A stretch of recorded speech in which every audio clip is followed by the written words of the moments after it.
दिल्ली विश्वविद्यालय के कुलपति professor Yogesh Singh ji, professor Balram ji, professor Prakash Singh ji, Shri विकास गुप्ता जी, श्री संगीत कुमार जी, पायल जी, प्रोफेसर नीरा जी, आज उपस्थित सभी गणमान्य अतिथिगण और प्यारे विद्यार्थी भाइयों और बहनों, मेरे लिए बहुत गौरव का विषय है कि आज दिल्ली यूनिवर्सिटी ने मुझे यहाँ निमंत्रित कर मेरे विचार व्यक्त करने के लिए एक मंच उपस्थित कराया है। जब प्रोफेसर साहब निमंत्रण देने के लिए आए थे तब मैं दुविधा में था एक आध मिनट के लिए कि मैं जाऊं या न जाऊं, मगर मैंने बाद में निर्णय किया कि मुझे जाना भी है और सबके साथ बात भी करनी चाहिए, क्योंकि परिवर्तन का जो विचार होता है, परिवर्तन के लिए जो नीति होती है और परिवर्तन की जो कल्पना होती है, इसका वाहक विश्वविद्यालय ही हो सकता है, इसका वाहक विद्यार्थी ही हो सकता है। जब भी युग परिवर्तित होता है, कालखंड कोई भी हो, समय कोई भी हो, तो वो परिवर्तन का वाहक हमेशा विश्वविद्यालय ही बना है। हमारे देश के अंदर कई सारे ऐसे उदाहरण हैं कि ढेर सारे अलग अलग प्रकार के वैचारिक आंदोलन के, सामाजिक आंदोलन के, स्वतंत्रता के आंदोलन के और अब विचार के परिवर्तन के आंदोलन के भी वाहक विश्वविद्यालय ही बन सकते हैं। इसीलिए मैं आज यहां पर आकर आपके साथ बात कर रहा हूं। मित्रों, किसी भी संस्था का 100 साल होना, 100 साल तक संस्था दिन प्रतिदिन गौरव में बढ़ोतरी करने के साथ चलना और 100 साल के बाद भी अपनी रिलेवेंसी को बनाए रखना, ये अपने आप में बहुत बड़ी उपलब्धि होती है। और विशेषकर जब संस्था यूनिवर्सिटी हो तब तो बहुत कठिनाई के साथ इस मकाम पर पहुंचा जा सकता है। दिल्ली यूनिवर्सिटी की स्थापना हुई तब शायद देश में 100 यूनिवर्सिटी भी नहीं होगी, और आज देश में इतनी सारी यूनिवर्सिटी के बीच में भी दिल्ली यूनिवर्सिटी ने न केवल अपनी प्रासंगिकता बनाए रखी है, अपने लीडरशिप के गुण को भी बनाकर संजो कर रखा है। इसलिए स्थापना से लेकर उसके स्थापक कुलपति हरि सिंह गौर जी से लेकर योगेश सिंह जी तक सभी दिल्ली यूनिवर्सिटी की टीम को मैं बहुत बहुत साधुवाद और बधाई देना चाहता हूं और शुभकामनाएं भी देना चाहता हूं कि इस देश के अंदर 2014 से जो परिवर्तन का एक युग शुरू हुआ है, इस देश में 2014 से जो एक परिवर्तन की शुरुआत हुई है, इस देश में 2014 से इस देश के देखने के नजरिए को बदलने की जो शुरुआत हुई है, इसकी वाहक भी ये दिल्ली यूनिवर्सिटी बने, इसके लिए भी मैं इन लोगों को बहुत बहुत शुभकामनाएं देता हूं। 1922 में अंग्रेजों ने राजधानी बदलकर दिल्ली यूनिवर्सिटी की स्थापना की। यहां पर ढेर सारे ऐतिहासिक प्रसंगों का ये दिल्ली यूनिवर्सिटी साक्षी रहा है। श्री हरि सिंह गौर जी पहली हमारी संविधान सभा के सदस्य रहे, सीडी देशमुख और VKRV राव भारत के मंत्री भी बने। यहां पर लाला हरदयाल भी पढ़े। लाला हरदयाल ने गदर पार्टी की स्थापना की, देश की आजादी में एक विचार को युवाओं में एक प्राण फूंकने का काम किया। बटुकेश्वर दत्त और भगत सिंह को भी यही कुछ समय के लिए अस्थायी रूप से रखा गया। गांधी इरविन पैक्ट भी यही यूनिवर्सिटी के कैंपस में हुआ। चंद्रशेखर आजाद भी यही यूनिवर्सिटी में रहे और 75 में जो देश के लोकतंत्र के बचाने का जो आंदोलन हुआ उसमें भी दिल्ली यूनिवर्सिटी का बहुत बड़ा योगदान रहा है। अनेक प्रकार के देश के आंदोलनों का साक्षी, देश के आंदोलनों को परिणाम तक पहुंचाने का माध्यम ये दिल्ली यूनिवर्सिटी रहा है। और मैं मानता हूं कि दिल्ली यूनिवर्सिटी अपना ये काम, अपनी ये परंपरा को और गौरव के साथ आने वाले कई वर्षों तक बनाए रखेगी। आज ये 3 दिवसीय अंतर्राष्ट्रीय संगोष्ठी की प्रारंभ हो रहा है। इसका जो विचार रखा है, मतलब इसकी जो थीम रखी है, वो कई लोगों को ना समझ में आएगी, ना कई लोग इसका महत्व जान पाएंगे। स्वराज से न्यू इंडिया तक भारत के विचारों का पुनरावलोकन। मित्रों, ये बहुत महत्वपूर्ण विषय है और ये बहुत महत्वपूर्ण विषय में दिल्ली यूनिवर्सिटी के 100 साल हो रहे हैं और आजादी का अमृत महोत्सव बना रहे हैं।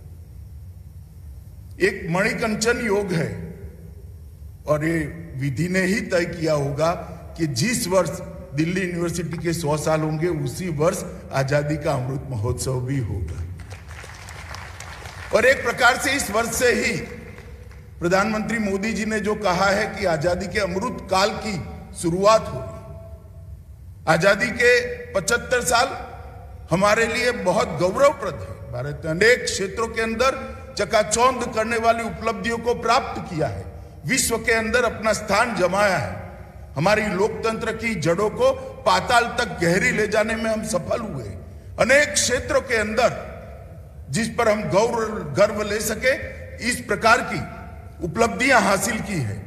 मगर 75 से 100 साल की यात्रा, अमृत काल की ये यात्रा, ये हमारे लिए बहुत महत्वपूर्ण है। मोदी जी ने 25 साल को संकल्प सिद्धि के 25 साल के रूप में वर्णित किया है और हर क्षेत्र के अंदर भारत को सर्वोच्च बनाने का संकल्प अभी हम लेंगे। इस संकल्प का वर्ष है और संकल्प सिद्धि का समय है। आज से लेकर 25 साल तक, 2047 तक इस संकल्प सिद्धि की यात्रा है और ये अमृत काल के समय में ही दिल्ली यूनिवर्सिटी आज संगोष्ठी का शुभारंभ कर रही है। और मैं आज इस संगोष्ठी की शुरुआत करने के लिए आज यहाँ हूँ। यहाँ अनेक प्रकार के विषयों की स्वराज चर्चा होगी। स्वराज, वंदे मातरम, स्वदेशी, सत्य, अहिंसा, अंत्योदय, राष्ट्रवाद, समाजवाद, लोकतंत्र, हिंदुत्व, एकात्म मानववाद, पंथ निरपेक्षता, सबका साथ, सबका विकास, अनेक विविध विषयों पर यहाँ पर विशद चर्चा होने वाली है। मगर मैं सबसे पहले इसके टाइटल पर जानना चाहता हूं। इस संगोष्ठी का जो आज का विषय है, स्वराज से न्यू इंडिया तक भारत के विचारों का पुनरावलोकन। मित्रों, स्वराज शब्द को आजाद होने के बाद बहुत अलग तरीके से इसकी व्याख्या की गई और इसको व्याख्याहित करने वाले जो लोग थे, उनके मन में ढंग से तय था कि क्यों इसकी व्याख्या इतनी सीमित करनी चाहिए। स्वराज की व्याख्या सिर्फ शासन व्यवस्था तक सीमित कर दी गई। स्वराज की व्याख्या शासन व्यवस्था तक सीमित नहीं होती। पहले अंग्रेज राज करते थे और एक multi party democratic parliamentary system के तहत आज हमारे लोग, हमारे चुने हुए प्रतिनिधि राज कर रहे हैं। तो स्वराज मिल गया, ये मानना मैं नहीं मानता ये पर्याप्त है। हमारी स्वराज की कल्पना कभी ये नहीं थी। हमारी स्वराज की कल्पना में स्व शब्द का बहुत महत्व है। राज का मतलब व्यवस्था लाने वाला, राज का मतलब शासन नहीं है। स्व का बहुत मतलब है। स्वराज की व्याख्या करने वालों ने आजादी के बाद स्व को बहुत डाइल्यूट कर दिया और शासन को बहुत बड़ा कर दिया। इसी के कारण आज 75 साल के बाद हम पीछे मुड़कर देखते हैं तो हमें लगता है कि हमें फिर से एक बार इस पर पुनर्विचार करने की जरूरत। स्वराज की व्याख्या में ही स्वदेशी अपने आप आता है। स्वराज की व्याख्या में ही स्वभाषा अपने आप आता है। स्वराज की व्याख्या में भी स्वधर्म अपने आप आता है। स्वराज की व्याख्या में ही हमारी संस्कृति अपने आप आता है। और स्वराज की व्याख्या में ही देश का सर्वोच्च विचार सबसे पहले वो अपने आप है। ये सारे व्याख्याओं को सीमित कर स्वराज की व्याख्या को शासन व्यवस्था तक सीमित करने का काम कुछ लोगों ने किया और हम उस रास्ते पर चल पड़े। और स्वराज की संपूर्ण कल्पना यही स्वराज की संपूर्ण कल्पना ही न्यू इंडिया का विचार है, नव भारत का विचार है। और इस विचार के आधार पर आज जो थीम रखी गई है स्वराज से नव भारत तक, इसका मतलब ही है स्वराज का संपूर्ण अर्थ चरितार्थ करना और साच अर्थ में स्वराज का संपूर्ण अर्थ के तत्वाधान में राष्ट्र की उन्नति करना। इस दिशा में देश को ले जाने का आज संगोष्ठी है। मैं मानता हूं कि एक समृद्ध, सशक्त, संस्कृत, शिक्षित, सुरक्षित और सामर्थ्यवान भारत की रचना का तभी विचार हो सकता है जब स्वराज के सारे अर्थ हम समाहित करें और उसको प्राप्त करने के उद्देश्य के साथ एक रास्ते पर चल पड़े। भारत की जो कल्पना करते, मैं कई लोगों को सुना, मैं किसी के साथ कभी मतभेद नहीं करता, मगर मैं अपने विचारों को दृढ़ता के साथ रखता भी हूं और मैं मानता हूं कि मेरा अधिकार है। मैं किसी के साथ कभी डिस्प्यूट नहीं करता। कुछ लोग आइडिया ऑफ इंडिया की बात करते हैं, मुझे कई बार लगता है कि उनको भारत के विचार की चर्चा करने से पहले भारत का अर्थ भी मालूम है क्या। आइडिया ऑफ इंडिया की जो लोग बात करते हैं वो जैसे ऐसी फिलॉसफी लेकर आते हैं कि जो बहुत नया विचार है, बहुत प्रासंगिक विचार है और हम विश्व को कुछ बड़ा दे देंगे। मैं आज बहुत स्पष्टता के साथ यहाँ विद्यार्थी बैठे हैं, उनको कहना चाहता हूं, यहाँ मंच पर पॉलिटिकल साइंस के प्रोफेसर भी बैठे हैं। भारत को अगर हम जियो पॉलिटिकल कंट्री के रूप में देखेंगे तो हम कभी भी भारत को समझ नहीं पाएंगे। भारत कोई संधि से बना हुआ राष्ट्र नहीं है, भारत कोई रेजोल्यूशन से बना हुआ राष्ट्र नहीं है, भारत कोई युद्ध के परिणाम से निर्मित हुआ राज्य नहीं है। भारत एक जियो कल्चर कंट्री है, भू सांस्कृतिक देश है और जब तक इस बात को हम नहीं समझेंगे हम भारत की कल्पना को समझेंगे। सदियों तक, हजारों सालों से हमारी चिर पुरातन एक सांस्कृतिक नदी का प्रवाह बह रहा है और इस सांस्कृतिक नदी के प्रवाह ने जिन जिन लोगों को अपनी आगोश में लिया वो भारत है। और भारत को आज इसी दृष्टि से समझ, मेरी पार्टी का अध्यक्ष था, पूरे देश का सभी जिलों का भ्रमण किया है। मैं मणिपुर में जाता था तो वहां भी कृष्ण मिलते थे, भारतनाट्यम देखता था तो वहां पर भी कृष्ण मिलते थे, द्वारिका जाता था तो हमारे गुजरात के रास गरबा में कृष्ण मिलते थे और वृंदावन जाता था तो भी कृष्ण मिलते थे। तो ये संस्कृति ही हमें जोड़ती है। गंगा भी देश के किसी भी कोने में चले जाओ आपको गंगा मिलेगी ही मिलेगी।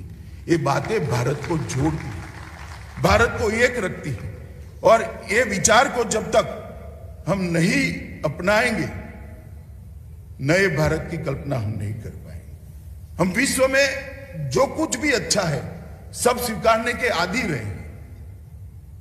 विश्व में जो कुछ भी अच्छा है उसको स्वीकार करना भारत का मूलभूत स्वभाव है। दुनिया विज्ञान में जो आगे बढ़ी, हम अगर पीछे हैं तो हम इसको स्वीकारते हैं। नई व्यवस्थाओं में आगे बढ़ी, अगर हम पीछे हैं तो इसको हम स्वीकारते हैं। परंतु इसका मतलब ये नहीं कि हमारा जो पुराना था, जो पूरी दुनिया का मार्गदर्शन करने वाला था, वो आज कालबाह्य हो गया है, वो प्रासंगिक नहीं रहा है। मैं स्पष्टता के साथ आज आपके सामने करना चाहता हूं, भारत ने कभी छोटा नहीं सोचा। विश्व बंधुत्व की बात आज हमें जो समझाते हैं, हजारों साल के पहले हमने वसुधैव कुटुंबकम को, पूरी वसुधा को एक कुटुंब मानकर आगे मानकर हम चलने वाले लोग हैं। हमने हमारे मंत्रों में अंतरिक्ष से लेकर अबोल पशु से लेकर वनस्पति तक की शांति के लिए प्रार्थना करी। ये जो पर्यावरण हमें समझाते, मैं उनको समझाना चाहता हूं। आइडिया ऑफ इंडिया आप अलग प्रकार से सोचिए। आइडिया ऑफ इंडिया सत्यमेव जयते से है। आइडिया ऑफ इंडिया अहिंसा परमो धर्म से है। आइडिया ऑफ इंडिया सर्वपंथ समभाव में रहा है। आइडिया ऑफ इंडिया वसुदेव कुटुंबकम में है। आइडिया ऑफ इंडिया दरिद्र नारायण की सेवा में है। आइडिया ऑफ इंडिया नारी तू नारायणी में है। आइडिया ऑफ इंडिया एकम सद विप्रा बहुधा वदंती सत्य में है। आइडिया ऑफ इंडिया वैष्णव जन में पड़ा है। अगर वैष्णव जन आप समझते हैं तो भारत को समझने में कोई दिक्कत नहीं लगेगी। मित्रों, ये 2014 से 2022 के तक की यात्रा जो नरेंद्र मोदी जी के नेतृत्व में हुई, वहां इस 8 साल के अंदर सामाजिक रूप से, शैक्षणिक रूप से, आर्थिक रूप से और संस्कृति को पुनः गौरवान्वित करने की दृष्टि से भारत के अंदर सभी प्रकार का बहुत काम हुआ है। और भारत के अंदर सम विकास की एक कल्पना को चरितार्थ करने का काम हुआ है। ढेर सारी उपलब्धियां होंगी और वो उपलब्धियों के अंदर भारत के 80 करोड़ लोग एक विचारधारा के तहत देश चला। 80 करोड़ लोग अपने आप को देश की व्यवस्था का हिस्सा ही नहीं मानते थे।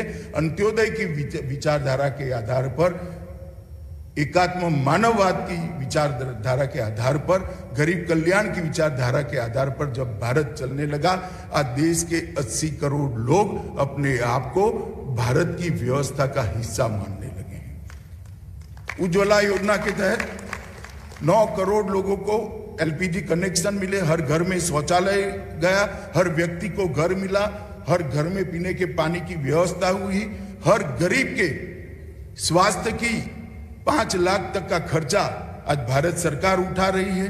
पीएम किसान के माध्यम से ढेर सारे किसानों को ऋण ही न लेना पड़े, इस प्रकार की व्यवस्था करी। हर घर में बैंक अकाउंट पहुंचाने का काम किया, बिचौलिए निकालकर हर एक को अपना फायदा डीबीटी के माध्यम से लगभग 19 लाख करोड़ रुपया डीबीटी के माध्यम से पहुंचा। और ये सब करते करते करते जब कोरोना आया तब पूरा विश्व भी आश्चर्यचकित रहकर आज हमारी व्यवस्था पर मीमांसा करने के लिए बाध्य हो गया है, हमारी व्यवस्था पर चर्चा करने के लिए बाध्य हो गया है कि भारत जैसे देश में 190 करोड़ टीके लग गए और कहीं पर कोई अव्यवस्था नहीं। 45 सेकंड के बाद टीका लगाने वाले के पास इसका सर्टिफिकेट मिल जाता है। दुनिया के विकसित देश भी ये व्यवस्था नहीं कर पाए हैं और इसी का कारण है कि कोरोना के बाद भी आज हम दुनिया की स्पर्धा में सबसे आगे दिखाई पड़ते हैं।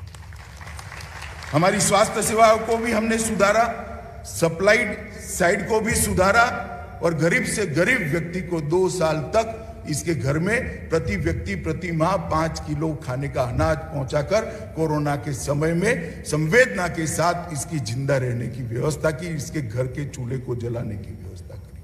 और ये जो विचार है वो विचार ही आइडिया ऑफ इंडिया है।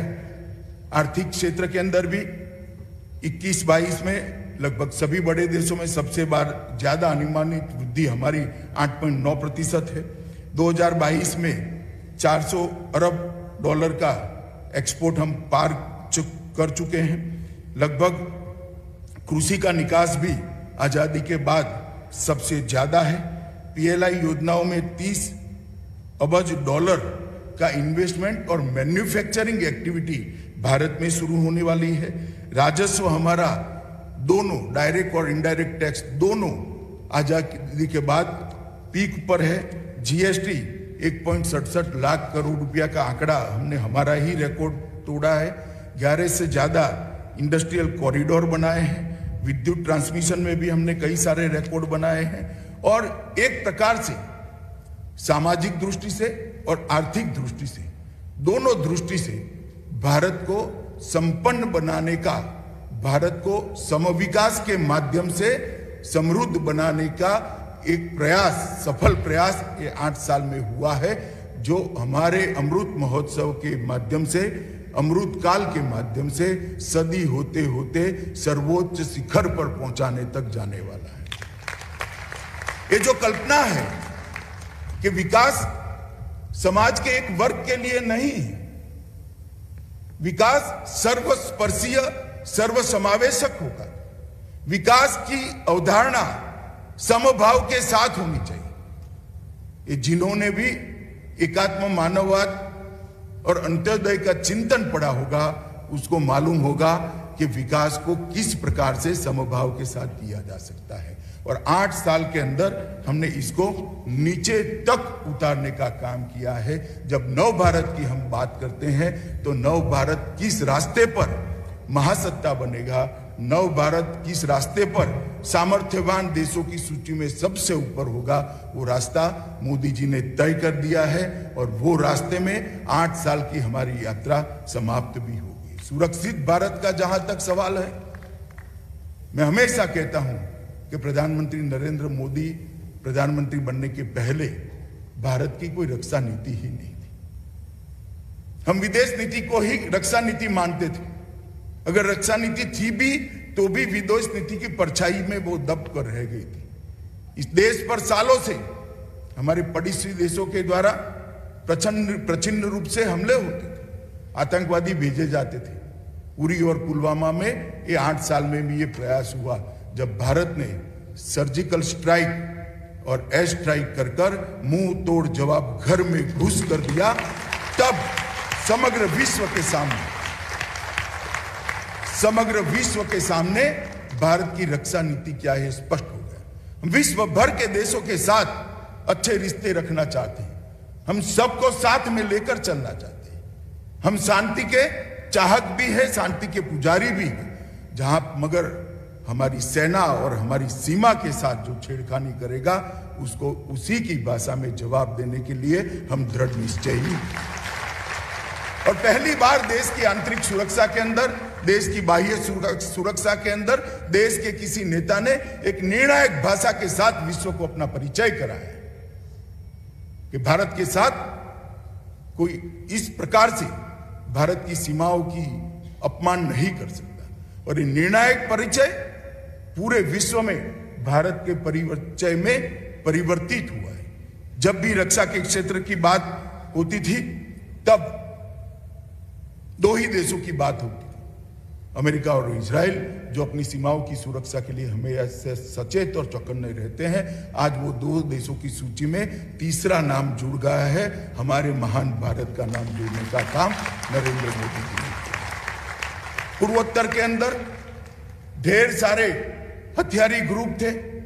ये 8 साल के अंदर 9000 हथियारी ग्रुप के एक्टिविस्टों ने हथियार डालकर मुख्य धारा में आए हैं। ढेर सारे समझौते हुए, कार्बी आंगलोंग का समझौता हुआ, बोडोलैंड का समझौता हुआ, ब्रू समझौता हुआ, NLFT का समझौता हुआ।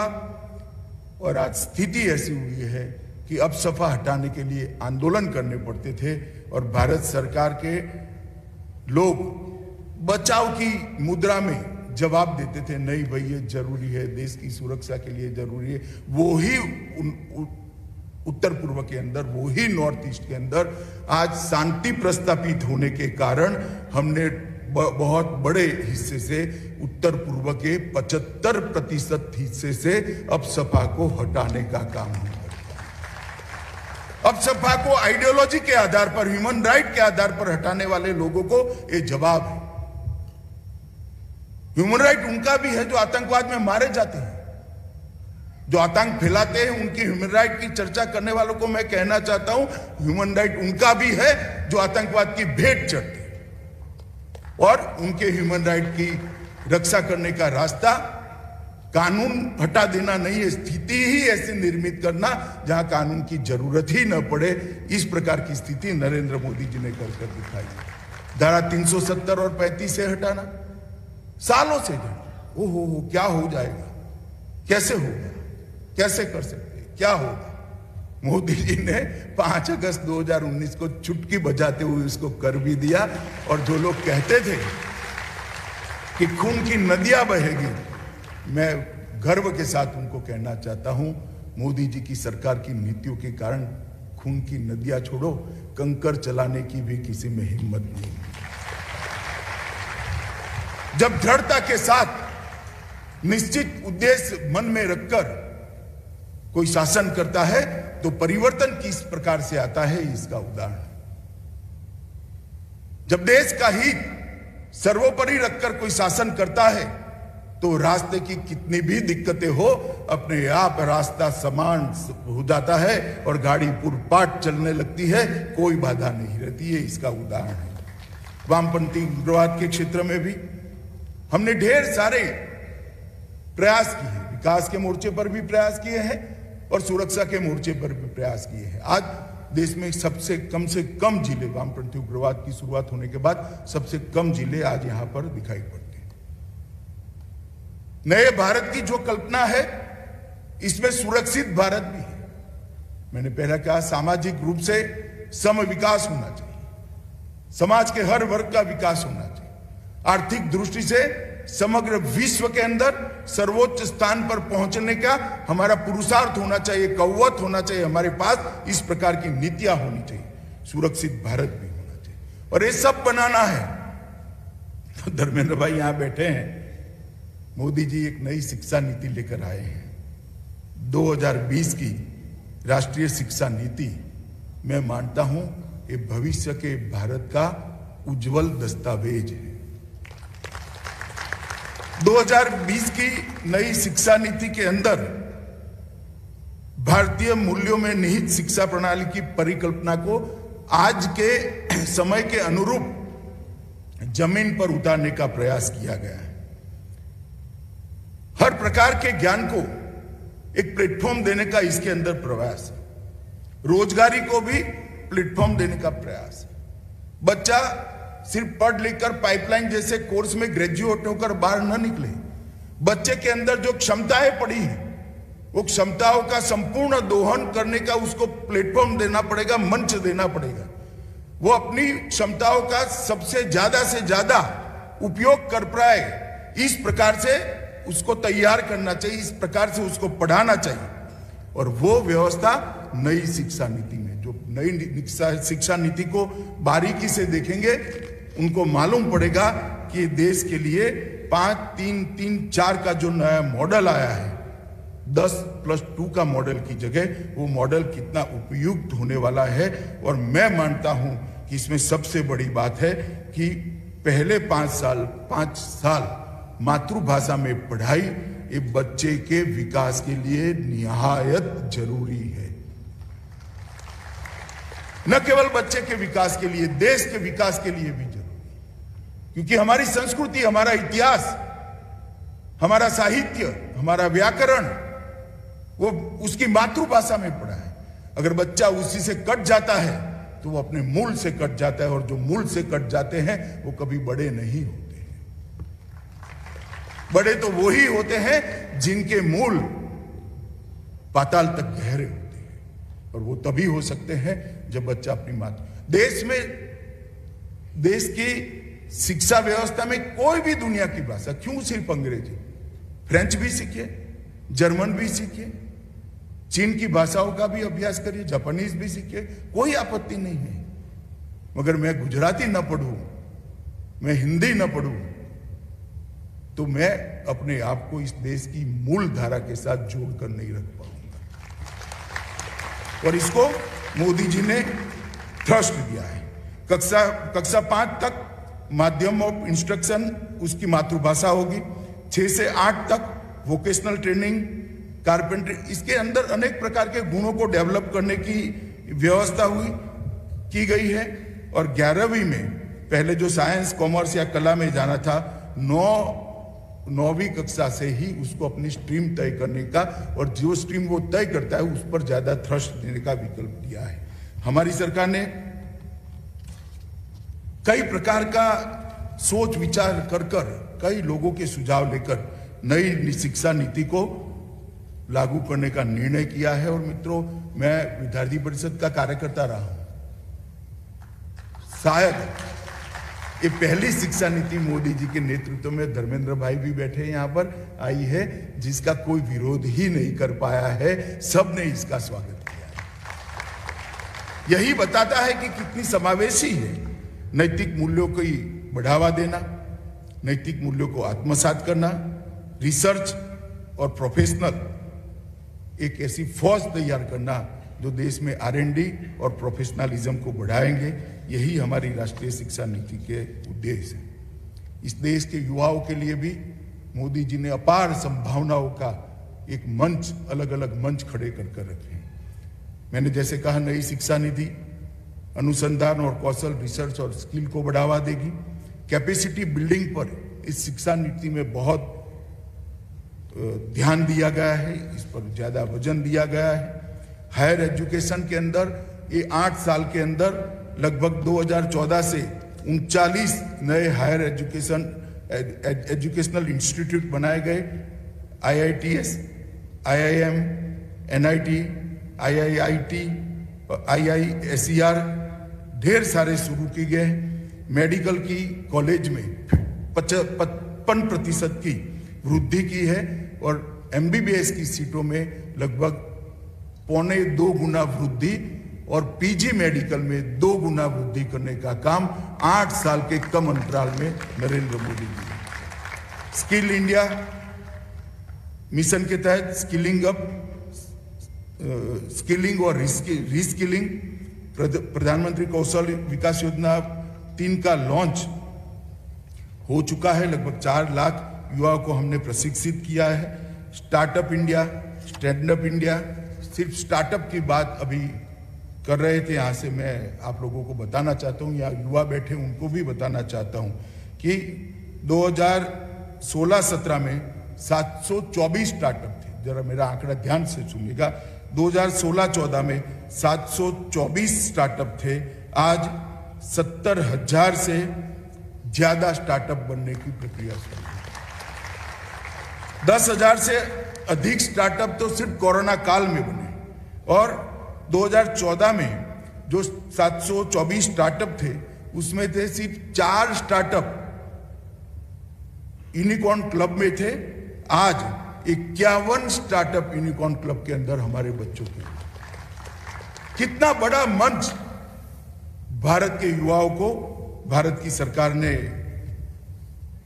प्रदान किया है और एक मेरे जैसे लोगों के लिए बहुत हर्ष की बात है, जितने भी स्टार्टअप है उसमें से 44% स्टार्टअप हमारी युवा बहनों ने बनाए हुए हैं। इनकी डायरेक्टर हमारी युवा बहन, बहुत बड़ी उपलब्धि है और ये छोटे से शहरों से आते हैं।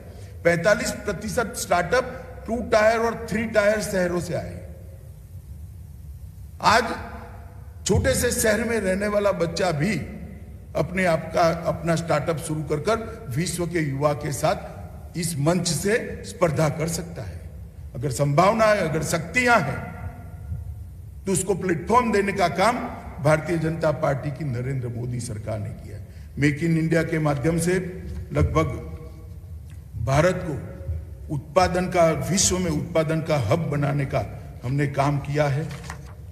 Digital India, fit India, animation, सूर्योदय, ढेर सारी योजना मोदी जी युवाओं के लिए लाए हैं और नरेंद्र मोदी जी का स्पष्ट रूप से एक नीति है, इस देश को महान इस देश का युवा ही बना सकता है और कोई इस देश को महान नहीं बना सकता। इस देश को अगर हर क्षेत्र में सर्वोच्च स्थान पर जाना है तो युवा को प्रेरित करना पड़ेगा, युवा को रास्ता दिखाना पड़ेगा, युवा को मंच देना पड़ेगा और वो काम हर क्षेत्र के अंदर हम करेंगे। मित्रों, आज मैं यहां हूं तब इतना जरूर कहना चाहता हूं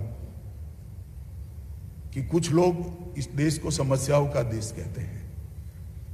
ठीक है, स्वागत है, समस्याओं को आइडेंटिफाई करना भी बड़ी बात है। आइडेंटिफाई करेंगे तो ही तो इसका निवारण होगा।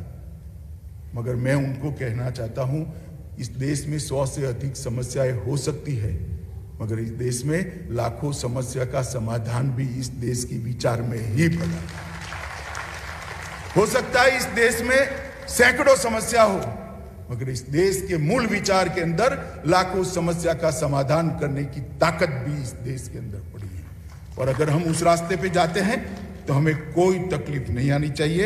और आज मैं जब यहां आया हूं, DU में आया हूं, तब मैं ये बात जरूर करना चाहूंगा कि यूनिवर्सिटी को वैचारिक लड़ाई का अखाड़ा नहीं बनाना चाहिए। हिंसा और वैचारिक लड़ाई, इसका रण क्षेत्र यूनिवर्सिटी नहीं बननी चाहिए। आइडियोलॉजी यूनिवर्सिटी से ही इमर्ज होती है। युवा आइडियोलॉजी में संघर्ष की जगह, लड़ाई की जगह विमर्श को स्थान दे। जो श्रेष्ठ है वो अपने आप बाहर आ जाएगा। हम क्यों चिंता करें? एक बार विमर्श करें, एक बार चर्चा करें। समय की कसौटी पर जो खरा उतरेगा वो ही बाहर आएगा। और मैं आज इतना निश्चित रूप से मानता हूं कि कोहिनूर को कोई 10,000 फुट नीचे भी दफना दे, कभी न कभी वो अपने मूल स्वरूप में दैदीप्यमान होकर बाहर आए। आइडियोलॉजी के लिए लड़ने की जरूरत नहीं है। लड़ने से आइडियोलॉजी कभी प्रस्तावित भी नहीं होगी। ना हम इसका प्रचार और प्रसार कर सकते, ना इसकी स्वीकृति ला सकते। विचार और विमर्श से ही स्वीकृति आती है, विचार और विमर्श से ही आइडियोलॉजी आगे बढ़ती है, और विचार और विमर्श से ही आइडियोलॉजी युगों युगों तक चलती है। और ये हमारा रास्ता है। इस देश के अंदर नालंदा हो या तक्षशिला हो, तोड़ने वाले चले गए, उनको कोई याद नहीं करता। कहते हैं जब नालंदा का पुस्तकालय जलाया गया 6 महीने तक धुआं उठता था। ठीक है, इनको त्वरित संतोष मिल गया होगा, मगर जिस विचार को वो जलाना चाहते हैं वो आज भी अक्षुण्ण है और अपनी जगह पे गौरव के साथ। इसलिए आइडियोलॉजी के लिए वैचारिक लड़ाई की जगह यूनिवर्सिटीज नहीं बननी चाहिए। विचार विमर्श की जगह यूनिवर्सिटी बननी चाहिए। अपने सिद्धांतों को लिए विचार विमर्श के आधार पर ही आगे बढ़ाना चाहिए, और देश के निर्माण के लिए भी अपनी आइडियोलॉजी को स्वीकृति दिलाकर उस रास्ते पर आगे बढ़ना चाहिए। अगर आइडियोलॉजी संघर्ष का रास्ता बनती है तो वो आइडियोलॉजी ही नहीं है, और कम से कम इस देश की आइडियोलॉजी तो नहीं है। मित्रों, बहुत सारे युवा बैठे हैं। आज देश में एक नए प्रकार का विचार चल पड़ा है, अधिकारों की लड़ाई का। ठीक है, संविधान ने हमें हम सबको अधिकार दिए हैं, परंतु अधिकार के साथ साथ दायित्व का भी संविधान ने उल्लेख किया है। और कोई ऐसा अधिकार नहीं होता जो दायित्व निभाए बगैर हमने मांगना चाहिए। युवाओं को देश के प्रति युवाओं का जो दायित्व है, समाज के प्रति युवाओं का जो दायित्व है, गरीबों के प्रति युवाओं का जो दायित्व है, इसका भी सदैव विचार करना चाहिए। एक नया विचार इस देश में कुछ सालों से चल रहा है। अधिकारों की मांग को सबसे ज्यादा ताकतवर करना, इसके आधार पर असंतोष खड़ा करना, असंतोष को संगठित कर कर एक प्रकार की नई अव्यवस्था खड़ी करना। मैं युवाओं को कहता हूं, थोड़ा कम अधिकार मिलेगा तो कुछ नहीं जाएगा। अगर ज्यादा दायित्व का चिंता करेंगे तो किसी के अधिकार की अपने आप हम चिंता कर लेंगे। हम जब अपने दायित्व की चिंता करते हैं तो इसके साथ ही किसी के अधिकार की रक्षा करते हैं, और इन अधिकारों की मांग के आधार पर हिंसा फैलाना हमारी विचारधारा नहीं है, इस देश का विचार नहीं है। ये देश हमेशा से अपने दायित्व के लिए भी सदैव जागरूक रहा है। जोश होना चाहिए, जुनून होना चाहिए, मगर उसका रास्ता भी सही होना चाहिए। अगर उसके रास्ते पर हम नहीं जाएंगे, सही रास्ते पर नहीं जाएंगे, तो हम देश का भला नहीं करेंगे। मित्रों, आज मैं यहां पर आया हूं तब ये संगोष्ठी की शुरुआत हो रही है 3 दिन की, और स्वराज से नव भारत तक की कल्पना और ये विचार का पुनरावलोकन, मुझे लगता है इसके लिए बहुत सही समय है। बहुत समय हमने गंवाया है, अब ज्यादा समय गंवाने की जरूरत नहीं है। इस पर विचार विमर्श होना चाहिए। अनेक प्रकार के लोगों ने विचार का मंथन करना चाहिए, और मंथन से जो अमृत निकलेगा वो मुझे भरोसा है कि अमृत काल के अंदर वो अमृत भारत को सर्वोच्च बनाने के लिए जरूर काम आएगा। और हम सब शायद वो भाग्यशाली लोगों के में से है जो 1200 साल से इस देश के लोग देखना चाहते थे कि देश ऐसा हो। वो कल्पना पूरी नहीं हो पाती थी। हम सब शायद ऐसे भाग्यशाली लोग हैं, अपने जीवन काल में ही महान भारत को देखने के लिए हम भाग्यशाली होंगे। मैं फिर से युवाओं को इस संघर्ष का रास्ता छोड़कर, अधिकारों की मांग के लिए संघर्ष का रास्ता छोड़कर दायित्व के रास्ते पर जाने के लिए अपील कर मेरी बात को समाप्त करता हूं। वंदे मातरम।